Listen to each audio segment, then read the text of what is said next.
Thank you for joining me as I continue my examination of The Case for a Creator by Lee Strobel. In this video, I will be covering Chapter 3, which is titled Doubts About Darwinism. So let's get started.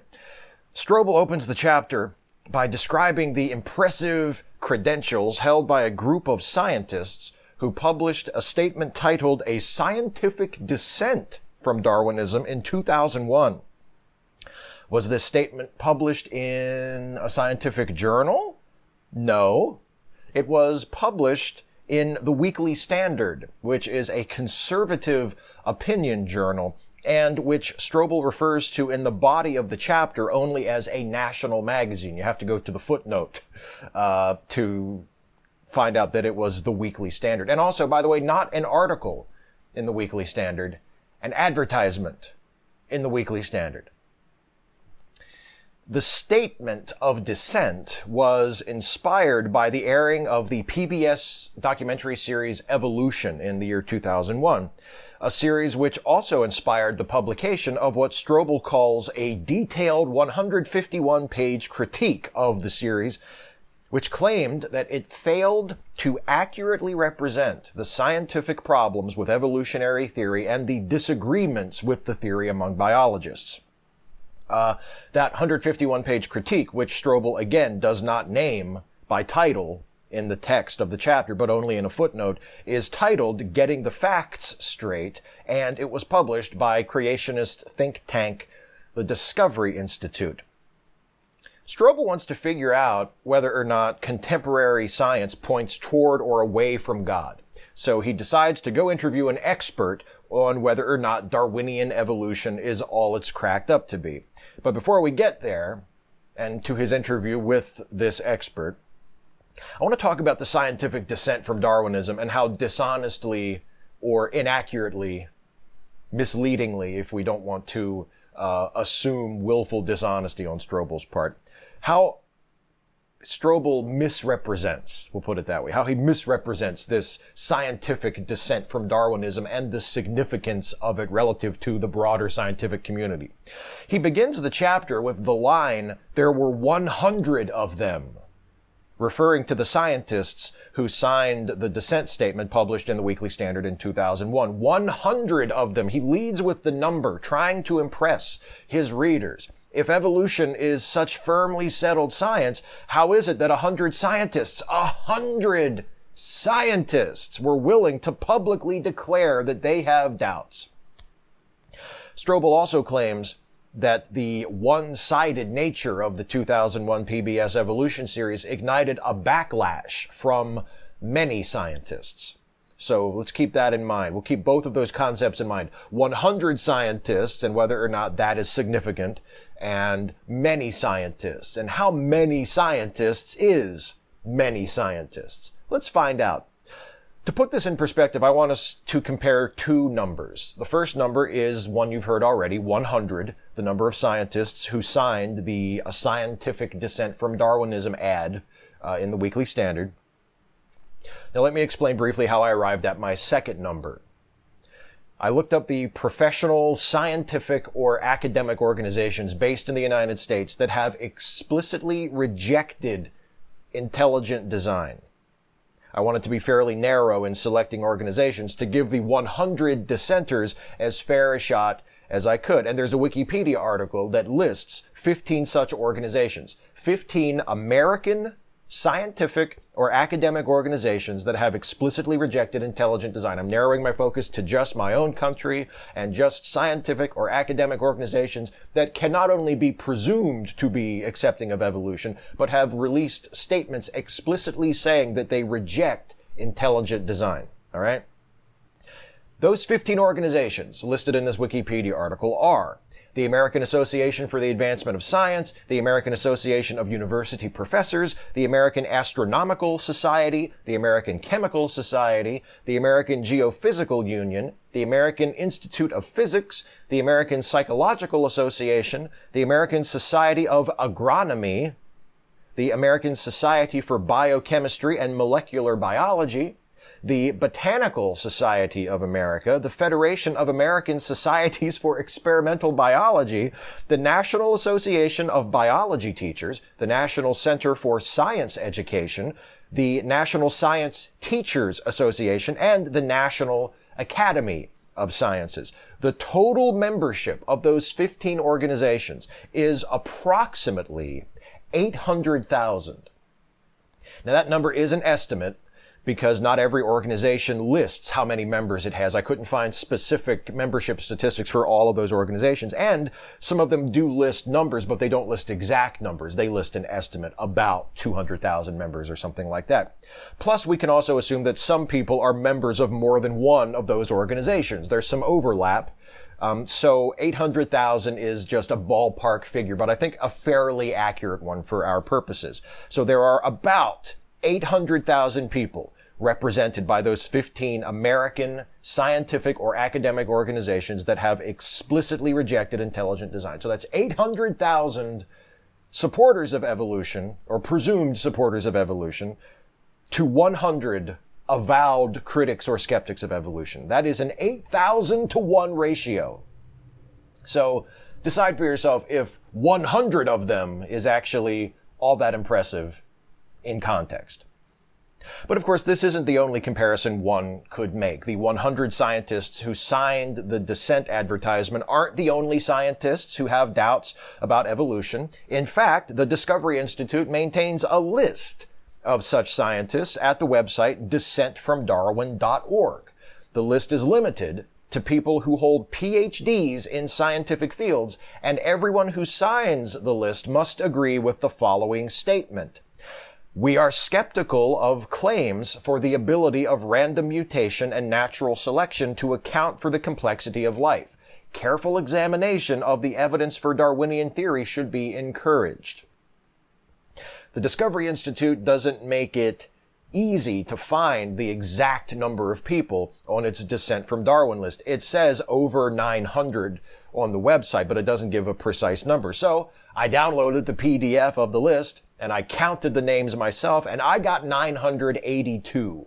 If any of you want to check me on that, feel free. It's available again at dissentfromdarwin.org. Just download the PDF, count them up yourself. 982 is the number I got, so that's the number we're going with. So 982 scientists willing to put their names to the statement I read a moment ago, declaring their skepticism of evolutionary theory. Let's just round that up to 1,000 to make the math easier. So it's now 800,000 to 1,000. And the ratio there is 800 to 1. Better, but still not exactly a significant number. There's another list of scientists that is maintained by the National Center for Science Education, one of those organizations I mentioned that is one of the 15 that have explicitly rejected intelligent design. The National Center for Science Education maintains a list of scientists who signed their name in agreement with this statement. Evolution is a vital, well-supported, unifying principle of the biological sciences, and the scientific evidence is overwhelmingly in favor of the idea that all living things share a common ancestry. Although there are legitimate debates about the patterns and processes of evolution, there is no serious scientific doubt that evolution occurred or that natural selection is a major mechanism in its occurrence. It is scientifically inappropriate and pedagogically irresponsible for creationist pseudoscience, including but not limited to intelligent design, to be introduced into the science curricula of our nation's public schools. Note how much more specific and concrete that statement is compared to the Dissent from Darwin statement, which was very vague and just sort of, yeah, we all have problems with Darwinism here and there, and we think that there should be skepticism about it, and 982 people signed on to that statement. This is a much more specific statement and much more far-reaching and definitive statement. And to date, 1,424 scientists have signed on in agreement with that statement that I just read from the National Center for Science Education. 1,424. If that number seems low, considering the aforementioned 800 to 1 ratio when we factor in the memberships of all of the anti-intelligent design organizations, I should probably mention that the list I'm talking about is limited to scientists named Steve. And you've probably heard of this. I think I've mentioned it before. It's fairly well known if you've studied the creationism versus evolution debate or read about it. You've probably heard of Project Steve. Nice name. And it's very easy to find the total number of signatories for Project Steve, by the way. They don't hide the number, like the Discovery Institute hides the total of its Descent from Darwin list. 1,424 scientists named Steve to date have signed on in support of evolution, in affirmative, robust support of evolution, of the evidence for evolution, of the importance of teaching evolution, and of the complete invalidity of creationism, and including the form of creationism peddled as intelligent design, which they call a pseudoscience. So there are more scientists named Steve willing to publicly declare their confidence in the truth of evolution and their opposition to creationism than there are scientists of any name willing to publicly declare their general sort of vague skepticism of evolutionary theory. And if that is true, if there are more pro-evolution scientists named Steve than anti-evolution scientists named anything, how exactly is it one-sided or misleading to state that evolution is accepted by the overwhelming majority of scientists and that there is no significant scientific controversy surrounding it?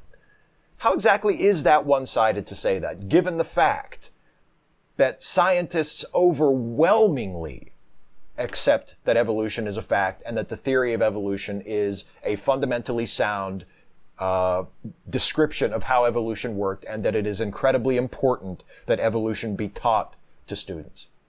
How is it one-sided, exactly? Some scientists are skeptical. I think it's fair to acknowledge that. Some scientists are skeptical. Discovery Institute has nearly 1,000 of them on the record. Good for them. They're allowed to be skeptical.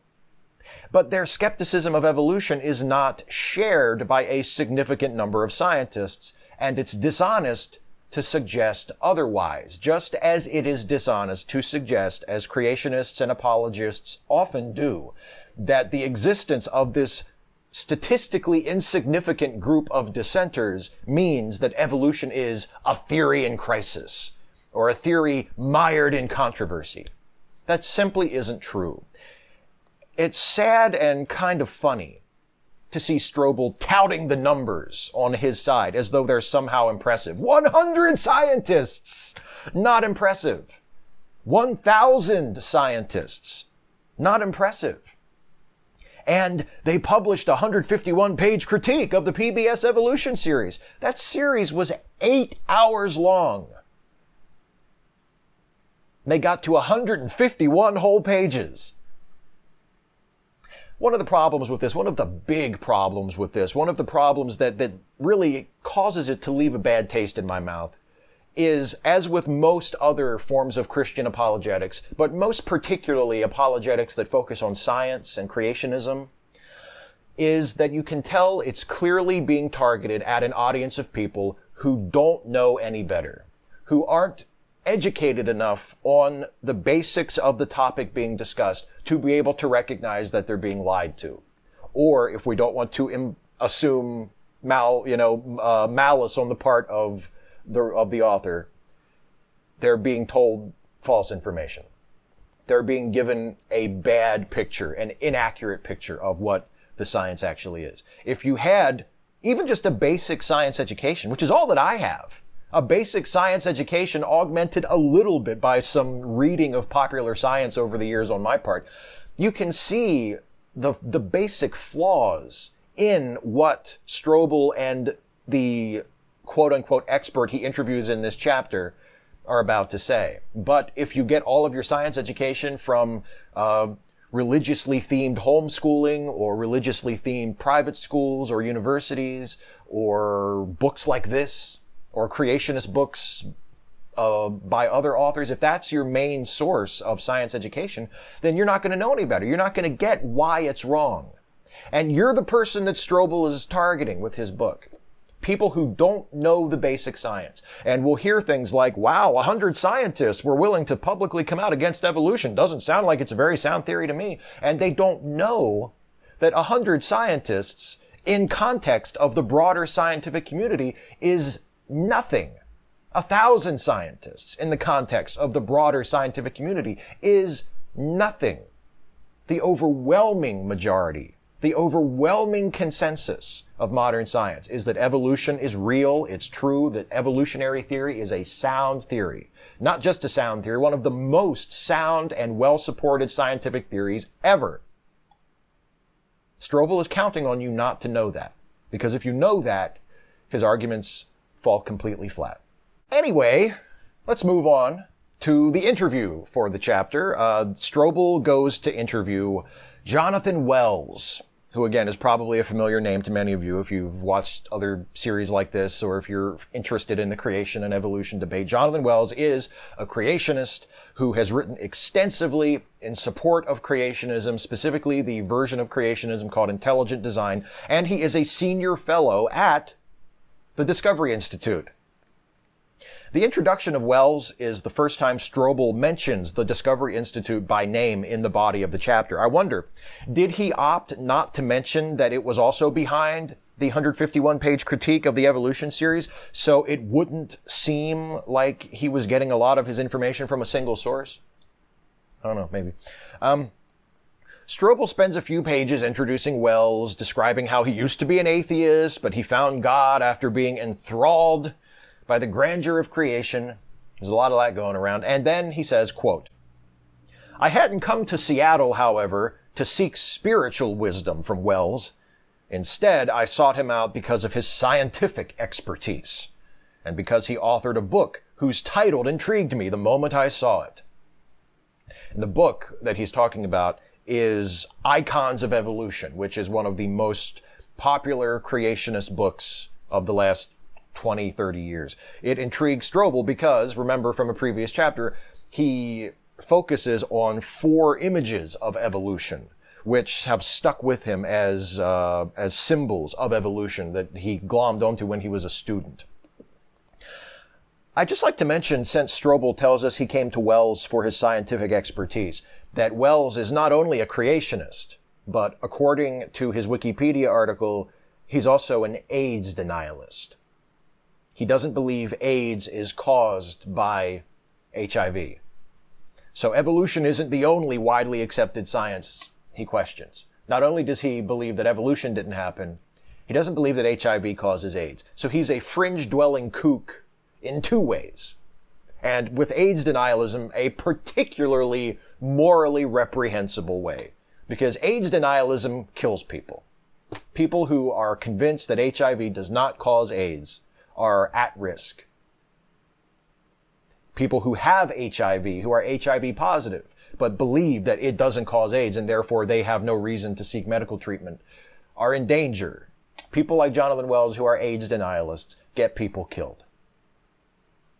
So there are literally thousands of scientists Strobel could have interviewed. There are dozens and dozens who have written books about these subjects, who can speak about evolutionary theory in easy to understand language. There are paleontologists and biologists on staff at natural history museums and universities and public schools all over the world. Strobel could have interviewed any of them. I'm sure they would have been happy to answer any questions he had. Who does he decide to talk to instead as his resident authority about evolution? This discredited quack, Jonathan Wells. This discredited quack, I should add, who Strobel presents to his readers as a reliable authority on evolution. Well, after an extended preamble with Wells where they talk about the importance of the so-called icons of evolution and Wells complains about how false or misleading they are, the discussion gets specific.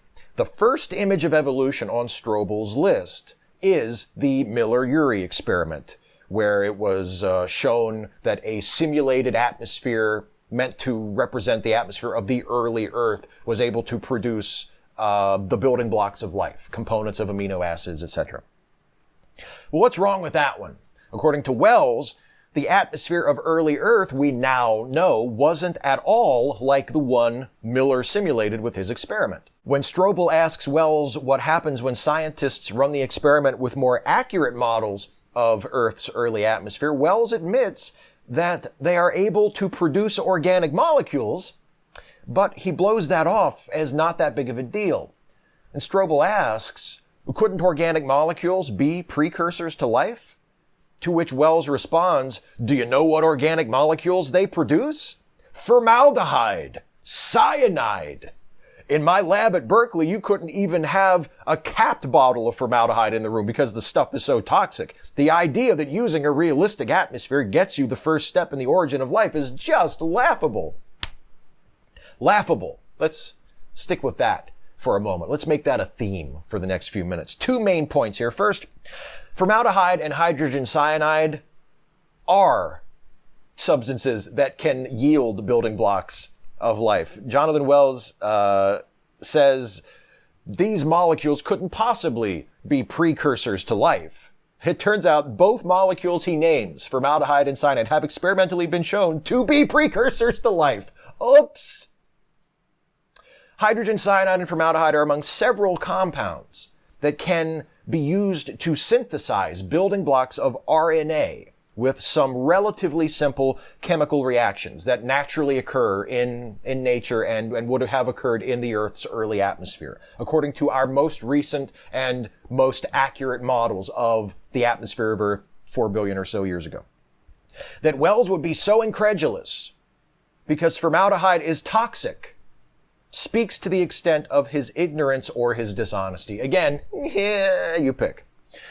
Wells declares that the modern variations of the Miller-Urey experiment conducted using more accurate simulated atmospheres are failures because they don't produce amino acids, like complete amino acids. But he neglects to mention that they have produced the substances amino acids and other necessary building blocks of life are made of. Second, even if the Miller-Urey experiment was a total failure and had been utterly discredited, and we were forced to just write the whole thing off and never talk about it again, it wouldn't necessarily be a point against evolution or the origin of life, the natural origin of life, because the Miller-Urey experiment and others of that type test whether the building blocks of life could have formed in the atmosphere of Earth, naturally around 4 billion years ago. But the atmosphere isn't the only place where those substances could have formed. They could also have formed in the sea near hydrothermal vents. They could have formed in space and been brought to Earth by meteorites. Creationists do this a lot. They exaggerate the importance of the thing they're trying to disprove so that when they've disproved it, it looks like they've just blown this huge hole in a scientific theory. The problem is, as important as it and its assorted variations are, the Miller-Urey experiment is not the end-all be-all of the origin of life on Earth. And the other problem is they haven't disproved it. But even if they had, not as big of a deal as Wells wants people to believe. And by the way, organic molecules, including hydrogen cyanide, have been detected in the protoplanetary disks of still-forming solar systems located hundreds of light years from Earth. Just saying. The building blocks of life are naturally occurring and form through natural processes apparently all over the galaxy, presumably all over the universe. No divine intervention is needed. It's a fact. Strobel asks how hard it would be for a scientist who had synthesized amino acids, hypothetically, to then create a living cell using those amino acids. Wells answers that it would be almost impossible, that the odds against it are so astonishing that it's so difficult, there's no point even in trying. He says no biologist in his right mind would think you can take a test tube with those molecules and turn them into a living cell. What the hell is he talking about? Of course, no biologist would try to create a living cell from a test tube of molecules. That's almost certainly not how life originated. Wells is relying on another tried and true creationist technique, the argument from incredulity. He's saying, oh, how could that have happened? That's preposterous. Do you know the odds of that? Incredulity is not an argument. Wells and Strobel make a big deal of how hard it is to make a living cell, even one as basic as the first organisms probably were, and of how far scientists working today are from doing that. It's true that scientists today are nowhere close, as far as we know, to artificially replicating the origin of life, to creating life from scratch, so to speak, in the lab. We're a long way off from that. But think about this. How long have they realistically been trying? The original Miller-Urey experiment was conducted in 1952. That's 66 years ago as I record this. So what if scientists work at it for another 100 years and they still haven't achieved that? They still haven't artificially recreated life from scratch, from the basic building blocks. What if 100 years go by and they still haven't done it? Does that mean it's a failure? Does that mean it's impossible? What if they work at it for another 1,000 years and still don't get it? Does that mean that life couldn't possibly have originated without divine intervention? By the way, does anybody seriously believe that assuming we would get another 1,000 years to work on it, that in that time that wouldn't be accomplished? I think 1,000 years would be plenty of time for scientists to figure out a way to artificially recreate life from the basic building blocks. But maybe that's just me. Maybe that's just my own bias. I don't know. According to the current best estimate, Earth formed around 4.6 billion years ago. And the earliest forms of life probably appeared around 4.3 billion years ago. So that's a difference of 300 million years. So it took 300 million years for life to form naturally on Earth for the first time. 300 million years. Scientists have been looking into it seriously for less than 100 years. And since they haven't been able to turn molecules in a test tube into a living cell yet, Jonathan Wells thinks the whole thing is a waste of time, and he just can't imagine how life could have arisen naturally. Pardon me if I do not share his incredulity. Strobel asks Wells if there's any theory that could account for how life naturally came together without intelligent guidance. Yeah, it's called chemistry. And Wells actually says something interesting. Quote, Wells stroked his salt and pepper beard. The word theory is very slippery, he replied. I can make up a story, but it would be unsupported at every crucial step by any experimental evidence worth counting. I'm an experimentalist at heart. I'd want to see some evidence, and it's just not there. That awkward moment when what you intend as a critique of someone else's theory comes out sounding like a confession about the phoniness of yours. He thinks he's talking about the work being done to determine how life originated naturally, but his own ideas about intelligent design are a much better fit for what he's describing in that quote. A made-up story, unsupported at every crucial step by experimental evidence. That's creationism, folks, not evolution. Of course, what they've spent most of this chapter so far discussing isn't evolution either. It's abiogenesis.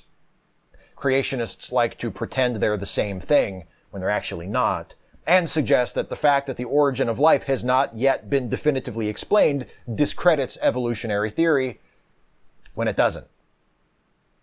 Well, on to the next image of evolution, which would be Darwin's tree of life. Wells acknowledges that life forms change over time.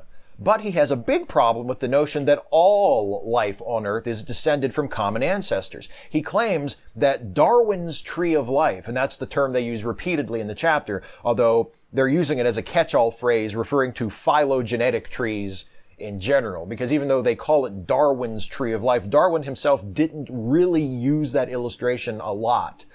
He described life in terms like that, saying that it branches off and it's all connected to the same root.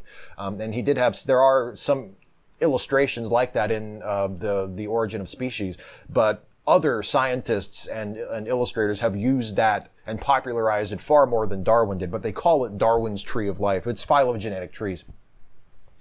And Wells says that illustration doesn't accurately represent reality because it's not supported by the fossil record.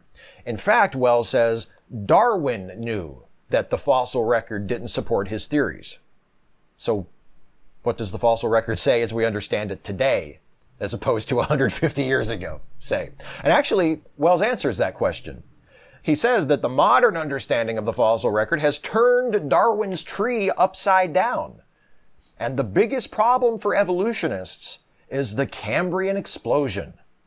And here's Wells describing it as quoted by Strobel. Quote, "Here's what the record shows. There were some jellyfish, sponges, and worms prior to the Cambrian, although there's no evidence to support Darwin's theory of a long history of gradual divergence.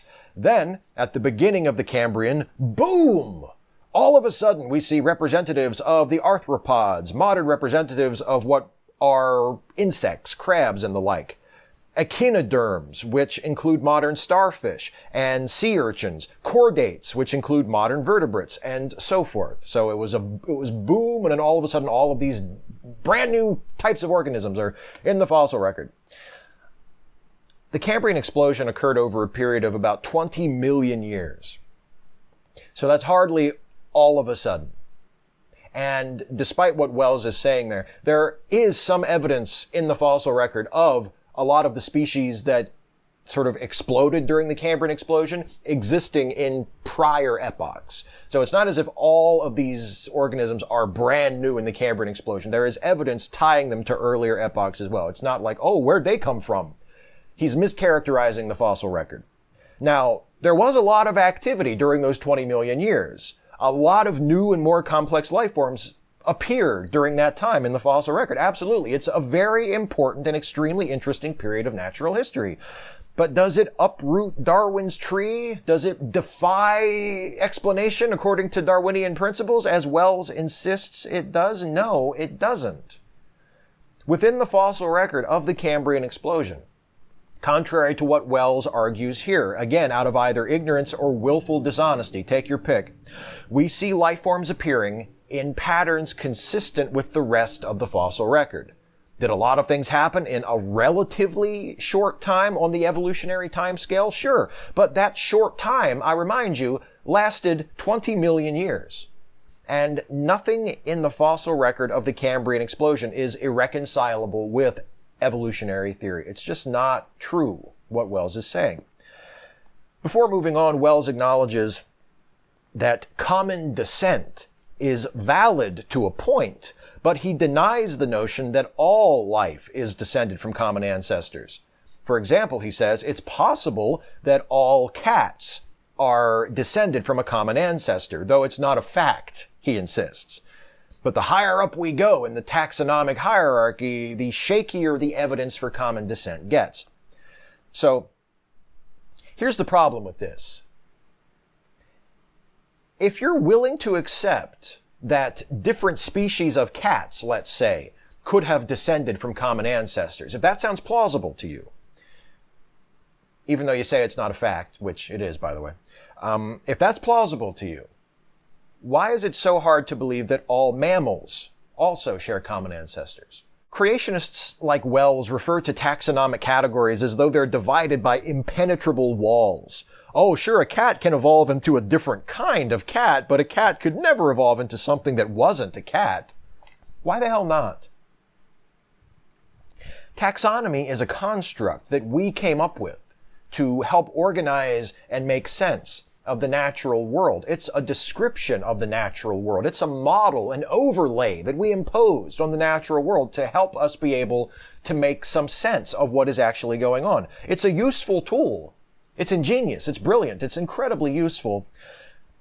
But it's something we created and projected onto the natural world. It is an imperfect description of that natural world, and we should not expect the natural world to conform to our imperfect model of it. And whenever we find that the model and the world are in disagreement, we should change the model to better reflect the world it's supposed to represent. And that's exactly what good scientists do and have been doing for centuries. The idea of a cat, the category of cat, is something we made up And we put animals into that category that were similar to each other, that were more closely related to each other than they are to other more different kinds of animals. But there's absolutely no reason to think that every descendant of a cat will always be a cat, even if we project its genetic line ahead by thousands or even millions of years. Or that every ancestor of a cat was a cat, even if we go back in time millions of years. If common descent of cats is plausible, and Wells admits that it is, then common descent of mammals is also plausible, because it's the exact same principle, and there's no magic barrier separating different kinds of mammals and keeping them from being related. And if common descent of mammals is plausible, so is common descent of vertebrates, and so on as you move up the hierarchy, because there are no separations. There's nothing caging different kinds of animals in and saying, okay, you can only evolve this far and then you have to stop. You can never become something other than this. There is no such barrier. There's no force, there's no mechanism, there's no limitation that has ever been discovered and described that prevents organisms in one category from giving rise eventually to organisms that will belong to a different category. Our taxonomic hierarchies are useful and important to us. Nature doesn't give a shit about them. On to the third image of evolution, which is Haeckel's embryos. Wells has three problems with Haeckel's embryos. First, the similarities between embryos of various species were exaggerated by Haeckel. Second, Haeckel cherry-picked examples to find the ones that were most similar. And third, Haeckel misrepresented the stage of development being depicted in his drawings, claiming it was an early stage when it's actually more of a midpoint of embryonic development. Well, in discussing embryology and its significance to evolution, Wells and Strobel focus almost exclusively on Haeckel. As creationists often do with Darwin, they pretend that the last 150 years of science didn't happen. Haeckel's original drawings were first published in 1868, and some of his illustrations are now considered to be inaccurate. It's true that they are still sometimes used as illustrations in textbooks, but they are presented in their historical context, and they're used as a teaching opportunity explaining what Haeckel got wrong and what the real story is. They aren't presented as accurate representations of embryological development or as solid evidence of evolution in and of themselves. Haeckel was wrong about other things. By the way, not only were his drawings of embryos inaccurate, he was also best known as a proponent of what was called the biogenetic law, also known as recapitulation theory. Haeckel himself summarized the theory in the phrase, ontogeny recapitulates phylogeny. In other words, the forms a life form takes during its various stages of embryonic development resemble the adult forms of its evolutionary ancestors. That's not true. That doesn't happen. That's an invalid theory, as Wells himself briefly mentions in this chapter. The biogenetic law was definitively discredited and abandoned decades ago. But that doesn't mean all of Haeckel's work is worthless to modern scientists, or that there isn't evidence for evolution to be found in comparative embryology. There's an excellent rebuttal to Wells's book, Icons of Evolution, on the website of the National Center for Science Education. What a priceless organization this organization is. And the section responding to Wells's chapter on Haeckel's embryos says this about the value of comparative embryology to the study of evolution. This is quoting from the rebuttal to Wells's Icons of Evolution. Quote, comparative embryology shows how different adult structures of many animals have the same embryonic precursors, these shared developmental features suggest that many animals have ancestors in common. Further comparative embryology shows that closely related animals show a unity of developmental pattern, particularly in early stages, and have more developmental features in common than do more distantly related organisms. The fact that certain incipient structures exist in all vertebrate embryos, yet develop into very different adult structures, suggests that they all share a common ancestor. And again, that was written by Alan Gishlick, and it is from the NCSE website, and I will link that in the description of this video so you can check out this very excellent rebuttal to Jonathan Wells from the National Center for Science Education. And I'll refer to it again in this video before we get to the end. So despite some of Haeckel's most well-known work being invalidated, the general idea that comparative embryology reveals evidence of common ancestry is sound and is borne out by the evidence. Well, near the end of their discussion of Haeckel, Strobel brings up a similar subject, which is homology, the fact that many different organisms have similar bodily structures. Wells has a two-part answer to this. First, Darwin wasn't the first person to notice homologous structures. So? And second, well, I'll let Strobel tell it. Quote, "But," I protested, "the similarities are there. You can't deny that." Yes, this is Wells talking now, yes, but the explanation can go either way. Design or descent with modification. How do we determine which is true? Listen, similarity alone doesn't tell us. So, he argues that there isn't as much similarity between embryos of different species as Haeckel said there was, which means that's not evidence for evolution. But when he's forced to acknowledge other similarities between species, he says, oh yeah, but those similarities could be due to design. Creationism is unfalsifiable. That's a very important point. Scientifically, logically, present evidence against it, or in favor of evolution, and creationists simply rationalize, move the goalposts. That's one of the many reasons why it's not science, because no matter what evidence you present against it or in favor of a contradictory theory, they can always just wave it off. They don't accept any evidence against their position. It's completely unfalsifiable. You will never convince a committed creationist with scientific evidence that they are wrong, because the theory isn't designed to be able to be proved wrong. Finally, the fourth image of evolution that they will consider is Archaeopteryx, which they refer to as the missing link. Strobel asks Wells if Archaeopteryx fills the gap between reptiles and modern birds. Wells responds with another argument from Incredulity, saying essentially, how do you get from a reptile to a bird through a totally natural process? This is a scientific authority that Strobel is interviewing. Strobel asks Wells if Archaeopteryx is, and this is Strobel's exact phrasing, a half bird, half reptile. And Wells says no. Would any paleontologist worth the paper their degree was printed on use a phrase like half bird, half reptile seriously? What professional scientist talks like this?